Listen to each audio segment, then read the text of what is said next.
Buen día, el tema que vamos a tratar hoy es meningitis. Vamos a empezar hablando de las generalidades y posteriormente evaluación, diagnóstico y tratamiento. Toda la bibliografía la voy a poner al final por si quieren revisarla. Entonces vamos a empezar hablando de la definición. Tenemos que la meningitis es una enfermedad inflamatoria de las leptomeninges, que como todos saben son los tejidos que están rodeando el cerebro y la médula espinal, y la meningitis como tal se define por un número anormal de glóbulos blancos en el líquido cefalorraquídeo. Las meninges, como ya sabemos, constan de tres partes o son tres. Una es la apia madre, aracnoides y dura madre. El proceso inflamatorio se va a extender a través del espacio subaracnoideo y por medio del líquido cefalorraquídeo al encéfalo y a la médula espinal. Y normalmente o clásicamente la meningitis se ha dividido en meningitis bacteriana y meningitis aséptica. Para esta ocasión vamos a revisar como en profundidad la meningitis bacteriana y vamos a hablar un poco o más en general de la meningitis aséptica. Entonces, tenemos, como ya mencioné, que la meningitis se divide en bacteriana y aséptica, y la aséptica puede ser infecciosa de origen no bacteriano y de origen no infeccioso. La no bacteriana, es decir, infecciones no bacterianas, pueden ser virales y no virales, y dentro de las no virales podemos tener hongos, tuberculosis, espiroquetas u otro tipo de infecciones que no causen secreción purulenta. Y dentro de las causas de meningitis aséptica no infecciosa tendríamos enfermedades sistémicas, medicamentos, procesos neoplásicos. Entonces vamos a hablar o empezar hablando de la meningitis bacteriana. La meningitis bacteriana o piógena, como sabemos, pues el término piógeno hace referencia a infecciones que causan secreción purulenta o pus. Entonces tenemos que la meningitis bacteriana es una inflamación meninge aguda secundaria a una infección obviamente por bacterias y que causa una respuesta en el líquido cefalorraquídeo, principalmente una respuesta polimorfonuclear. La etiología digamos en todos los grupos de edad es principalmente causado por Streptococcus pneumoniae o neumococo y Neisseria meningitis o meningococo, pues como es comúnmente conocido, que son los que causan más del 60% de los casos de meningitis. Antes de 1987, el Haemophilus influenza era la principal causa de meningitis bacteriana, aproximadamente el 45% de los casos, y sabemos que la meningitis es una patología que afecta principalmente a los niños o los lactantes. Después de la introducción de la vacuna conjugada del Haemophilus influenza, pues que se aplica en niños o en bebés, las infecciones por este patógeno han disminuido pues en frecuencia. Y vamos a pensar en otro tipo de patógenos o en otro grupo de patógenos en grupos especiales según los factores de riesgo. Por ejemplo, los pacientes recién nacidos, ancianos, pacientes con algún tipo de inmunocompromiso, alcoholismo, mujeres embarazadas, que pueden estar afectados por Listeria monocytogenes. Vamos a tener presente que los niños menores de 3 meses de edad, el primer patógeno en el que pensamos es el Streptococcus galactiae, que es el que encuentra pues el niño en el canal del parto. En segundo lugar vamos a pensar en E. coli y en tercer lugar Listeria monocytogenes y ya después las otras causas, neumococo, meningococo. Pero los pacientes mayores de 3 meses vamos a pensar siempre en neumococo como primera opción y segunda opción meningitis o meningococo. En cuanto a las infecciones nosocomiales que se producen principalmente después de procedimientos quirúrgicos o neuroquirúrgicos, entonces pensaremos en otro tipo de patógenos como estafilococos, bacilos gramnegativos u otros patógenos, por ejemplo los anaerobios. En estas imágenes podemos observar en la primera tabla que vemos de acuerdo con el patógeno que tengamos en mente cuáles son los grupos de edad, y vemos que el meningococo, el neumococo está presente en todas las edades y depende de ciertas condiciones predisponentes. Y también en la tabla se observa pues como cuál es el sitio de entrada para estos microorganismos. En la tabla que está inferior o debajo se pueden observar cuáles eran las principales causas de meningitis antes de la introducción de la vacuna contra la hemófilos de influenza, y vemos que este patógeno era el que causaba la mayor cantidad de casos, seguido luego de neumococo y meningococo. Y después de la introducción de la vacuna tenemos Tococo pneumoniae y la Neisseria meningitidis.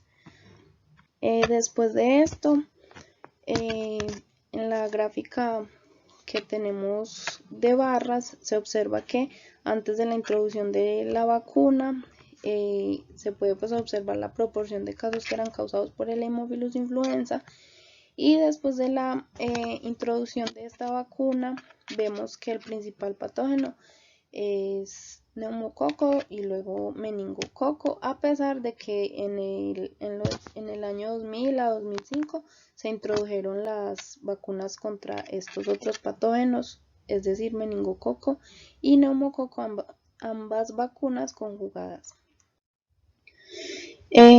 Para evaluar a estos pacientes hay que tener en cuenta unos factores de riesgo que son los que predisponen para que los pacientes se infecten de estos patógenos. Los dos grupos de factores de riesgo principales son la inmunodeficiencia o el inmunocompromiso, y segundo, los defectos anatómicos. Dentro de los factores de inmunodeficiencia podemos tener un paciente con un sistema inmune inmaduro, ya sea porque es un niño, un recién nacido, o un sistema inmune con inmunosenescencia en los adultos mayores, o por esplenectomía, diabetes mellitus, infecciones por VIH, alcoholismo, en fin, otros factores que afecten la inmunidad del paciente. Y en cuanto a los defectos anatómicos, pueden ser defectos de la médula espinal o defectos congénitos, también del cerebro, del oído interno, o pueden ser defectos adquiridos, por ejemplo, fracturas de la base del cráneo o por cirugías. Estos defectos anatómicos son importantes sobre todo porque producen fuga de líquido cefalorraquídeo. Otros factores que podemos tener en cuenta son infecciones recientes, sobre todo del tracto respiratorio superior, sinusitis, otitis, mastoiditis, exposición reciente a pacientes con meningitis, uso de drogas inyectables. En la tabla superior se puede observar cuál es la condición inmune o que afecta el sistema inmune del paciente y con qué patógeno se podría asociar. Y en la parte inferior vemos los factores de riesgo para los neonatos y los lactantes. Los factores de riesgo que acabo de mencionar pues abarcan a los niños y a los adultos, pero en los niños más pequeños podemos también tener en cuenta otros factores de riesgo como parto pretérmino, bajo peso al nacer, que la madre haya tenido pues una infección, una endometritis, corioamnionitis, hipoxia fetal, galactosemia. Bueno, en fin, otros factores que hay que tener en cuenta en los pacientes más pequeños. En cuanto a la fisiopatología, entonces vamos a decir que existen tres mecanismos principales por los cuales el paciente desarrolla meningitis o adquiere el patógeno. El primer grupo es el más, digamos, el más común, produce la colonización de la nasofaringe, después se produce una invasión del torrente sanguíneo y posteriormente ya la invasión del sistema nervioso central. El segundo mecanismo es una invasión del sistema nervioso central después de que se produzca una bacteremia por otra infección en otro lugar diferente, por ejemplo a nivel cardíaco. Y la tercera forma o mecanismo para ingresar al sistema nervioso central es por la entrada directa a partir, digamos, de una infección cercana a las meninges, o por trauma, por neurocirugía, o en los pacientes que tienen algún tipo de dispositivo médico que predisponga a las infecciones. En cuanto a los procesos, ya después del mecanismo por el cual ingresó el patógeno, entonces para que este patógeno llegue al sistema nervioso central, primero se tiene que producir una colonización de las vías respiratorias, sobre todo pues del tracto respiratorio superior, la vía o el tracto gastrointestinal y el tracto genital. Después se produce la invasión del torrente sanguíneo. En el torrente sanguíneo el patógeno tiene que sobrevivir y posteriormente entrar en el espacio subaracnoideo. Entonces tenemos que los patógenos meningeos, los que ya mencionamos, neumococo, meningococo, pues principalmente tienen componentes superficiales que les ayudan a colonizar la mucosa. Estos componentes son principalmente fimbrias o pilis. La colonización del epitelio también se ve facilitado porque los patógenos pueden secretar proteasas IgA que facilitan pues que ellos evadan la acción de la inmunoglobulina A, secretora pues de la mucosa. Después de que ellos logran evadir pues toda esta respuesta inmune en el epitelio de la nasofaringe, se produce la invasión al torrente sanguíneo a través del epitelio. Entonces puede ser por vías intracelulares o intercelulares, es decir, entre célula y célula, el espacio que hay entre ellas, y esto está mediado también por componentes de la bacteria que son pues adhesinas que le permiten la unión a la superficie de la célula. Posteriormente, ya después de la invasión podemos ver que para que se produzca la invasión y posteriormente la supervivencia en el torrente sanguíneo deben haber muchos factores que en un principio pues fueron los que permitieron que el paciente se infectara, que pueden ser factores ambientales, del huésped o factores genéticos, y también obviamente factores del patógeno. En el torrente sanguíneo, la cápsula de polisacáridos que contienen las bacterias son la principal pues barrera o defensa que tienen ellos porque inhiben que se le unan, digamos, partículas o moléculas que evitan que, entonces como no se le pueden unir estas partículas, las adhesinas, no se puede llevar a cabo la fagocitosis.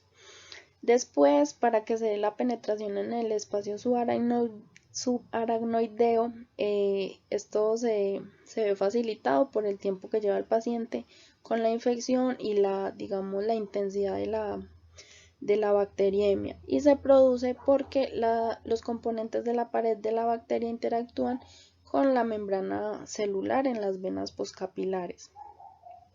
Una vez ya en el líquido cefalorraquídeo, las células pueden multiplicarse muy rápido porque en el líquido cefalorraquídeo la inmunidad humoral es inadecuada, es decir, hay bajas concentraciones de inmunoglobulinas y baja actividad del complemento dentro del líquido cefalorraquídeo humano.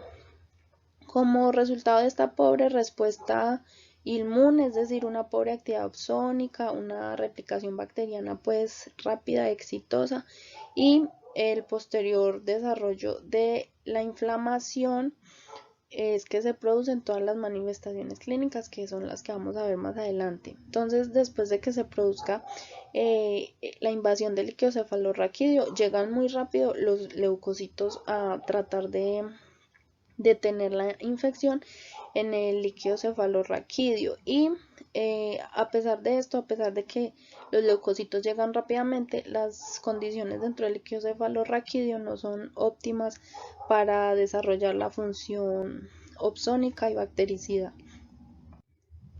Entonces, en estas imágenes podemos observar cómo es que la bacteria puede penetrar en la célula y posteriormente que la atraviesa y llega hasta el líquido cefalorraquídeo. Y en la imagen que se ve en blanco y negro, entonces nos ilustran los componentes que tiene, por ejemplo, en este caso el meningococo, que está protegido por cápsula y además tiene los pilis que le ayudan a adherirse a la mucosa nasofaríngea, pues a las células de la mucosa nasofaríngea posteriormente colonizar el tracto respiratorio superior, activar sus componentes como la proteasa para destruir los anticuerpos, sobre todo la IgA secretora de la mucosa. En la imagen que sigue se puede observar que se ve la endocitosis por el medio de la célula, es decir, atravesando la célula para llegar al torrente sanguíneo. Y en el otro ejemplo se ve el Haemophilus influenza, que se mete entre las células, no atraviesa la célula como tal, sino se mete entre las células. Y después de esto ya puede la bacteria llegar hasta el líquido cefalorraquídeo y posteriormente provocar toda la respuesta inflamatoria, que es lo que vamos a ver. Entonces en esta imagen se pueden ver todo el proceso que ya dijimos de la colonización y la llegada al sistema nervioso central en el ejemplo del neumococo y el meningococo. Ambos patógenos pues realizan igual el mismo proceso de colonización, solo que el neumococo es la cápsula que lo protege de toda la respuesta inmune, y la Neisseria meningitidis tiene la IgA proteasa, que es la que le ayuda a defenderse de la inmunoglobulina A. Ambos patógenos liberan toxinas, aunque de diferentes nombres, y ya posteriormente se llega pues al líquido cefalorraquídeo y se produce toda la respuesta inflamatoria. Aquí pues cada paso, la imagen tiene los numeritos y aquí ya se puede ver qué es lo que ocurre en cada uno de los pasos. Tanto el meningococo como el neumococo llega a la barrera hematoencefálica, la rompen, y las citoquinas y los glóbulos blancos que ingresan pues a través de esta barrera inician pues la respuesta inflamatoria. Después de que se produce toda la respuesta inflamatoria, aumenta la presión intracraneal, se produce pues la lisis bacteriana, y esa lisis bacteriana también promueve que se liberen radicales libres, se produce estrés oxidativo y después un daño neuronal. Ya en el líquido cefalorraquídeo, todos los componentes de la membrana bacteriana desencadenan la respuesta inflamatoria, toda la cascada inflamatoria. Entonces se liberan citoquinas proinflamatorias como la interleuquina 1, el factor de necrosis tumoral. Estas sustancias son liberadas por casi todas las células, los macrófagos, las células de la microglía, las células de las meninges, células endoteliales, todas liberan sustancias proinflamatorias. Estas sustancias a su vez hacen que haya migración de leucocitos, sobre todo neutrófilos, al líquido cefalorraquídeo, y ya en el líquido cefalorraquídeo los neutrófilos además liberan otras sustancias como las prostaglandinas, los metabolitos tóxicos del oxígeno, metaloproteinasas de la matriz. Todas estas sustancias en conjunto aumentan la permeabilidad vascular y pueden causar neurotoxicidad directa. Entonces es toda la cascada inflamatoria que, en lugar de eliminar el patógeno, causan todas las anormalidades en el flujo sanguíneo y posterior daño y edema cerebral. Las características clínicas, lo pongo así en rojo para que lo tengan en cuenta, es que cualquier forma de meningitis bacteriana, si no se trata o se trata pues ya muy tarde, puede ser mortal para el paciente, y por eso requiere un diagnóstico precoz y un tratamiento antibiótico empírico. Siempre hablan de una triada que es como la triada clásica de la meningitis, y esta es fiebre, rigidez de nuca y cambio en el estado mental. Sin embargo, a pesar pues de ser clásica, solamente un 41% de todos los pacientes que tienen meningitis llegan a presentarse con los tres componentes juntos. Generalmente el inicio de este cuadro clínico es de aparición súbita o de inicio repentino. Neonatos y los lactantes, digamos que tienen síntomas muy inespecíficos. En los recién nacidos o en los neonatos es muy difícil a veces diferenciar el cuadro clínico de meningitis de un cuadro de sepsis, porque los síntomas pues pueden ser cualquier cosa.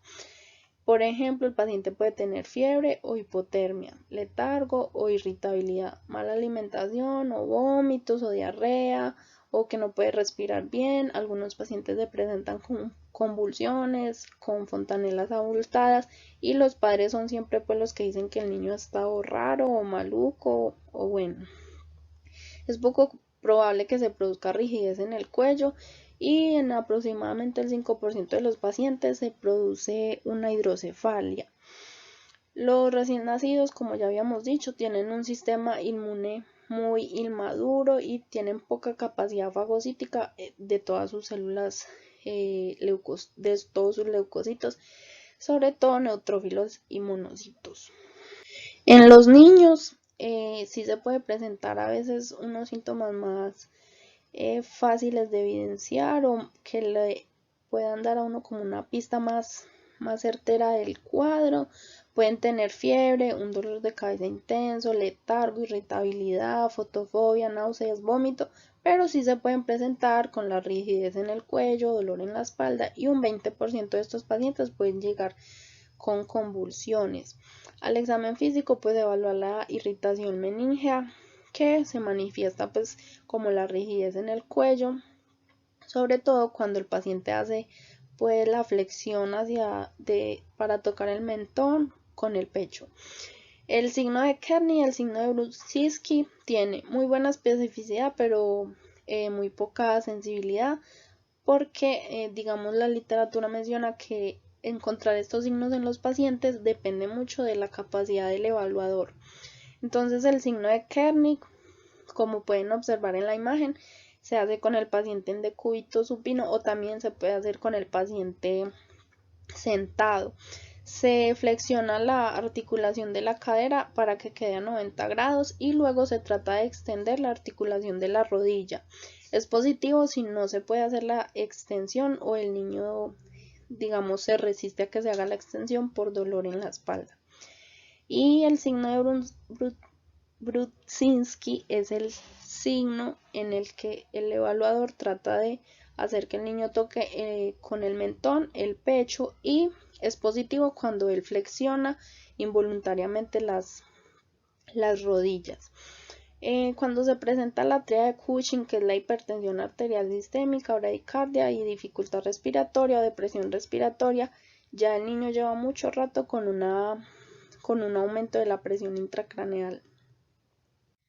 En los adultos, digamos que sería más fácil como encontrar la tríada que estábamos mencionando porque se produce con mayor frecuencia como dolor de cabeza intenso, fiebre mayor de 38 grados, rigidez en el cuello, una alteración del estado de conciencia medido con un Glasgow menor de 14, náuseas.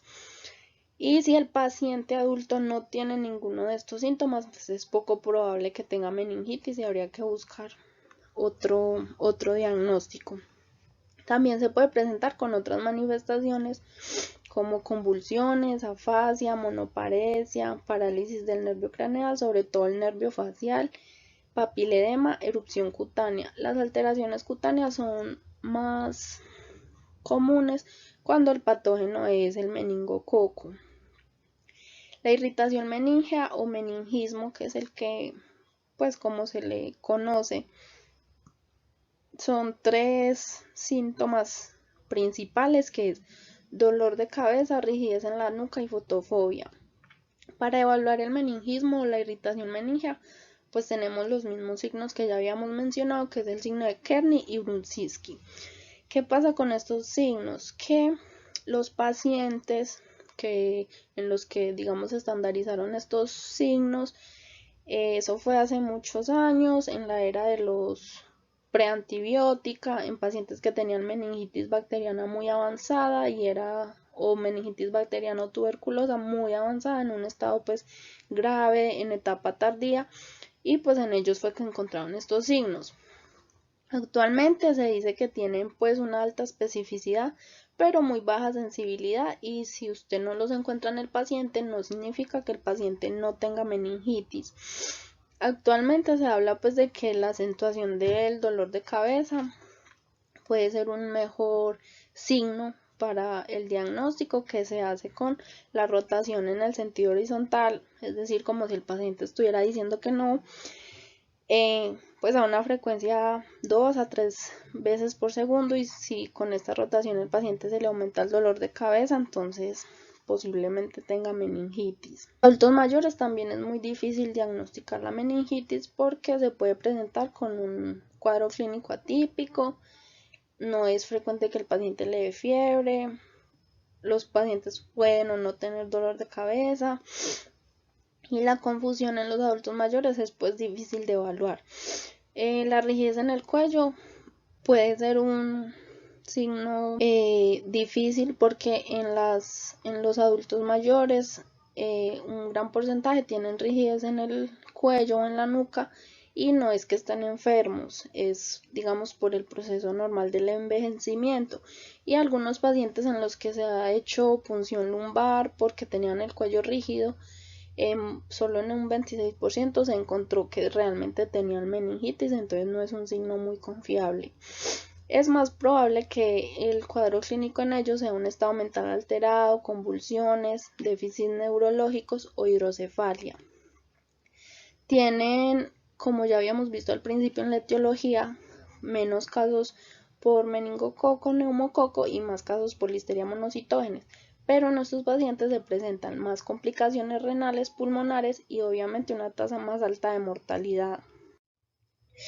El diagnóstico se hace pues basado en la sospecha clínica, que se considera pues que el paciente tenga meningitis bacteriana cuando aparecen síntomas relacionados con el sistema nervioso central, como dolor de cabeza, en un paciente que pues ya tenía fiebre o de repente se puso muy grave. El método específico o el estándar de oro para el diagnóstico es el examen del líquido cefalorraquídeo, que se le miden pues varios parámetros que pueden ser útiles, como la presión de apertura en el momento en el que se realiza la punción lumbar, y lo que sí es que se encuentre un aumento de los glóbulos blancos, que nos indica una inflamación de las meninges. Y obviamente que si hay algún patógeno en el líquido cefalorraquídeo, ya sea por cultivo o por tinción de Gram. El diagnóstico también se puede hacer cuando el paciente tiene un hemocultivo o hemocultivos positivos, aunque en el líquido cefalorraquídeo no se haya encontrado ningún patógeno específico, pero obviamente sí el aumento de los leucocitos. Entonces, el diagnóstico se hace con un líquido cefalorraquídeo positivo para patógenos o hemocultivos positivos para patógenos, cuando en el líquido cefalorraquídeo hay aumento de los leucocitos. Entonces, los hallazgos característicos de la meningitis bacteriana son el gramo, el cultivo positivos, concentración de glucosa en el líquido cefalorraquídeo de menos de 40 miligramos, una relación de glucosa del líquido cefalorraquídeo y suero menor a 0.4, proteínas mayor a 200 miligramos y un recuento de glóbulos blancos arriba de 100, con un diferencial de neutrófilos arriba del 80%. Y el cuadro que podemos observar es el típico cuadro que nos habla de las características según el patógeno que tengamos o que nos esté causando la meningitis. Recuerden que en la meningitis bacteriana siempre hay aumento de neutrófilos, en las otras causas es aumento de linfocitos, y en la tuberculosis por lo general hay un aumento pues exagerado de proteínas en el líquido cefalorraquídeo. En cuanto a los laboratorios o los paraclínicos que le vamos a pedir al paciente, están pues los básicos en hemograma, 2 hemocultivos aeróbicos antes obviamente de iniciar el tratamiento antibiótico, una glicemia para hacer la comparación y determinar la relación de glucosa en el líquido cefalorraquídeo en comparación con la sangre, pruebas de coagulación, sobre todo cuando el paciente tiene petequias o algún otro signo de sangrado, y estos nos van a ayudar como a encontrar si el paciente tiene coagulación intravascular diseminada. Electrolitos, creatinina, boom, para evaluar pues qué tan grave está el paciente. El examen de líquido cefalorraquídeo, ya dijimos, es el estándar de oro y vamos a ver cuál es el papel de la neuroimagen en la meningitis. Entonces, todos los pacientes en los que se sospecha meningitis bacteriana tienen que tener un examen de líquido cefalorraquídeo. Debido al procedimiento que se debe realizar, es necesario tener algunas precauciones, aunque no se ha dicho que existan pues contraindicaciones absolutas para hacer la punción lumbar, pero entonces tener en cuenta que el paciente puede tener un posible aumento de la presión intracraneal con riesgo de que se produzca una hernia cerebral si el paciente tiene hidrocefalia obstructiva, edema cerebral o lesión que ocupa espacio. Si el paciente tiene trombocitopenia o alguna otra condición que lo lleve a una hemorragia, por ejemplo, una terapia anticoagulante en el momento o una sospecha de un absceso epidural espinal. Entonces, el papel de la neuroimagen, que en este caso sería una tomografía axial computarizada, es antes de hacer la punción lumbar. Hay algunas indicaciones para esto que se deben tener en cuenta, sobre todo dependiendo de los factores de riesgo del paciente. Entonces hay una lista, por ejemplo, un estado inmunocomprometido por alguna de las condiciones que se enumeran ahí o alguna otra, antecedentes de enfermedad del sistema nervioso central, un accidente cerebrovascular, infecciones, lesiones masivas, papiledema, nivel anormal de conciencia, algún tipo de focalización, trauma craneoencefálico, que en los últimos 7 días el paciente haya presentado convulsiones, que no pueda responder a pues preguntas fáciles y él no las pueda responder apropiadamente, o que no pueda seguir órdenes sencillas. Como ya les había dicho cuando hablamos de las características clínicas, que se los puse en rojo, usted no se puede demorar en el inicio del tratamiento antibiótico en el paciente. Si usted tiene que retrasar la punción lumbar o no la puede hacer, entonces tome 2 hemocultivos o 2 muestras para hemocultivos al paciente y administre antibióticos empíricos lo más rápido posible, y corticoide, que en este caso es la dexametasona, que ya vamos a ver cuál es el papel de la dexametasona en la meningitis. Entonces, el tratamiento, vuelvo y lo digo, tiene que ser sin demora. Los efectos del retraso tienen que ver con efectos adversos sobre la mortalidad o déficits neurológicos o complicaciones neurológicas posteriores. El Aptuday nos facilita pues un algoritmo para el manejo del paciente con sospecha de meningitis. Entonces tenemos paciente con sospecha de meningitis, yo tengo que mirar si el paciente tiene alguna de las condiciones que no me permitan hacer una punción lumbar rápidamente. Entonces, si el paciente tiene estas condiciones, yo tengo que tomar unos hemocultivos antes que cualquier cosa e iniciar, como aquí nos muestran, la dexametasona y el tratamiento antibiótico empírico, y ya después yo llevo al paciente a hacerse la neuroimagen. Después de la neuroimagen, dependiendo lo que nos muestre esta, entonces si no se le puede hacer una punción lumbar al paciente, entonces se continúa el tratamiento antibiótico empírico, y si sí se le puede hacer, pues se le realiza la punción lumbar, pero yo ya tengo que haberle iniciado el tratamiento al paciente. Si cuando tengo la sospecha de la meningitis el paciente no tiene ninguna condición que me contraindique la punción lumbar, entonces yo le tomo la punción lumbar, le tomo los hemocultivos y le empiezo el tratamiento, y ya después, dependiendo de los hallazgos de el líquido cefalorraquídeo, entonces si es negativo pues considero otros diagnósticos, si es positivo pues hago el manejo dependiendo del patógeno que me haya arrojado pues el resultado, o si no me arrojó ningún patógeno en particular, continúo terapia antibiótica empírica. Entonces, el antibiótico se debe hacer la selección de manera empírica inmediatamente después de que se obtiene el líquido cefalorraquídeo o los hemocultivos, y cuando ya estén los resultados del gramo, del cultivo, en fin, se hace una adaptación del régimen antibiótico. El corticoide debe administrarse al mismo tiempo o antes del tratamiento antibiótico. Después no. Es decir, si usted ya le empezó el tratamiento antibiótico y no le empezó el corticoide, pues ya no se empieza el corticoide. Aunque algunos autores dicen que hasta 4 a 12 horas después de iniciar el tratamiento antibiótico se puede iniciar el corticoide. Esto se debe hacer cuando el paciente tenemos pues sospecha de que es una meningitis causada por neumococo, o ya después que el líquido cefalorraquídeo nos arroje algún resultado, se le continúa el corticoide si fue por neumococo que se causó la meningitis. Si fue por neumococo y el patógeno es sensible a ceftriaxona o cefotaxima, yo le agrego rifampicina al tratamiento. La dexametasona es importante porque se ha visto que ayuda a disminuir la tasa de complicaciones neurológicas y la mortalidad en los pacientes con meningitis por neumococo. No se les olvide, neumococo.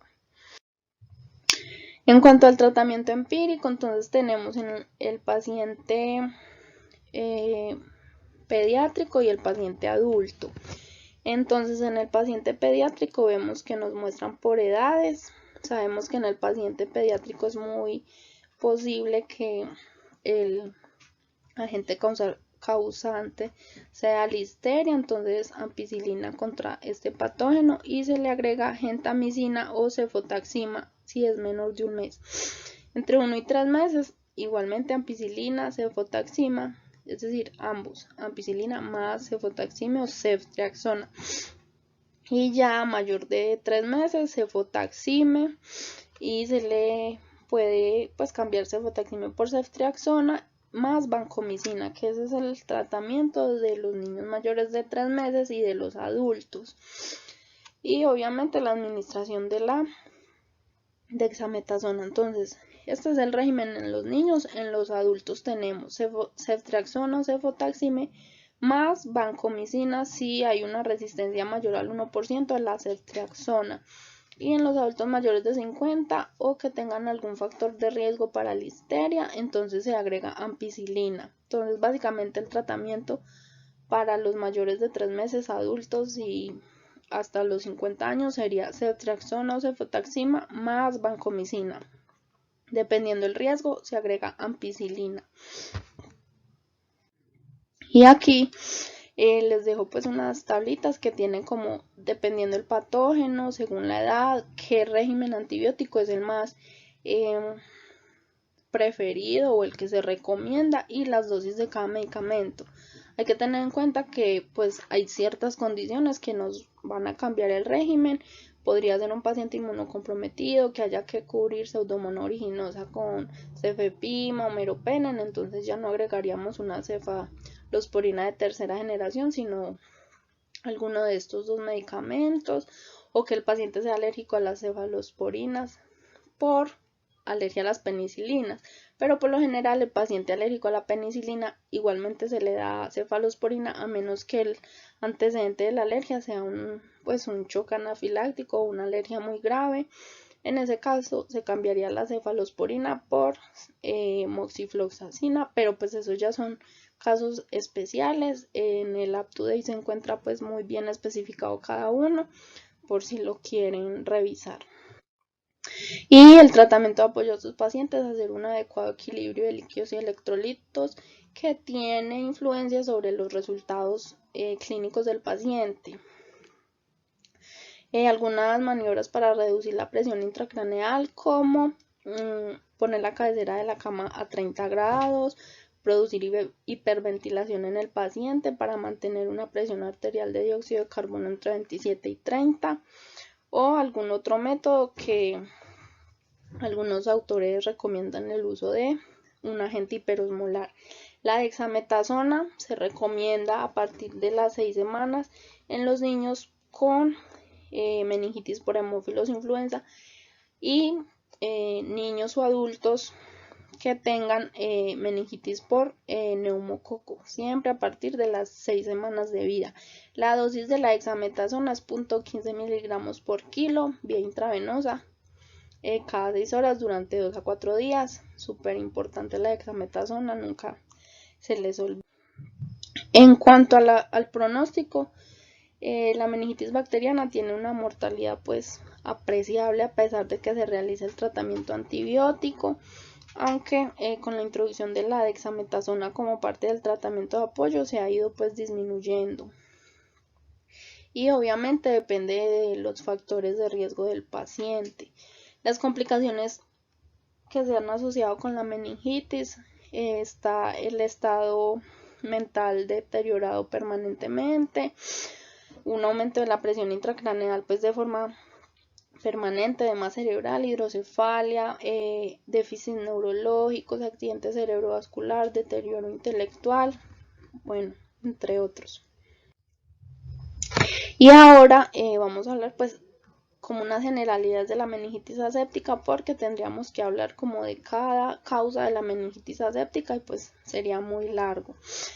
Entonces, la meningitis aséptica es una inflamación pues de las meninges en donde no hay obviamente evidencia de infección bacteriana ni piógena. Piógena, recuerden, es las infecciones que causan secreción purulenta.